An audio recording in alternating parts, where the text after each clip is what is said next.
ঈদের কেনাকাটা জমে উঠেছে উত্তরের জেলা পাবনায়। সকাল থেকে রাত পর্যন্ত বিপণী বিতানগুলোতে দেখা যাচ্ছে ক্রেতাদের উপচে পড়া ভিড়। ঘুরে ঘুরে কিনছেন পছন্দের পোশাক। এবার তরুণীদের পছন্দের শীর্ষে রয়েছে ভারতীয় ও পাকিস্তানি থ্রি পিস, ছেলেদের পছন্দ পাঞ্জাবি।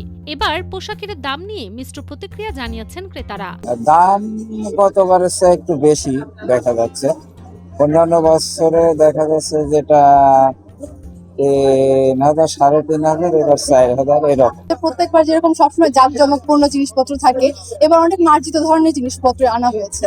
আর দাম যেটা মনে হচ্ছে রিজনেবল প্রাইসের মধ্যে আছে, খুব যে বেশি এরকম না, মানে কেনাকাটা করার মতো সবার সামর্থ্যের মধ্যে।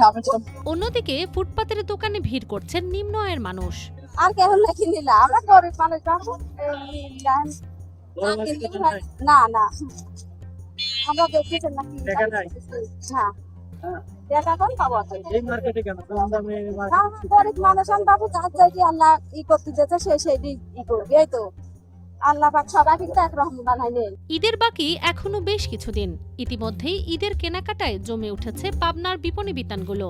শহরের new market, Rabiul market, Khan Bahadur shopping mall সহ বিভিন্ন বিপণী বিতানে ক্রেতাদের ভিড় সে কথাই বলছে। ঘুরে ঘুরে পছন্দের পোশাক কিনছেন তারা। পোশাক থেকে জুতা, কসমেটিক সবখানে একই চিত্র।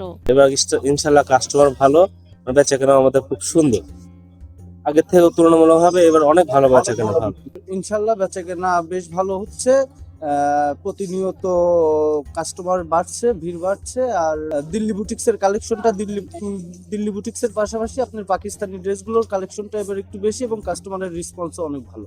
বিক্রেতারা বলছেন এবার ভারতীয় আর পাকিস্তানি ড্রেসগুলো বেশি বিক্রি হচ্ছে। অন্যান্য বছরের তুলনায় এবছর বেচাকেনায় অনেক বেশি হওয়ায় খুশি তারা। দিন যত ঘনিয়ে আসছে ততই ভিড় বাড়ছে ক্রেতাদের। কেনাকাটা শান্তিপূর্ণ রাখতে নিরাপত্তা জোরদার করেছে আইনশৃঙ্খলা বাহিনী। তবে ঈদ পণ্যের মূল্য নিয়ন্ত্রণ রাখতে বড় বিপণী বিতান ও একদরের দোকানগুলোতে অভিযান পরিচালনার দাবি ক্রেতা ভোক্তাদের।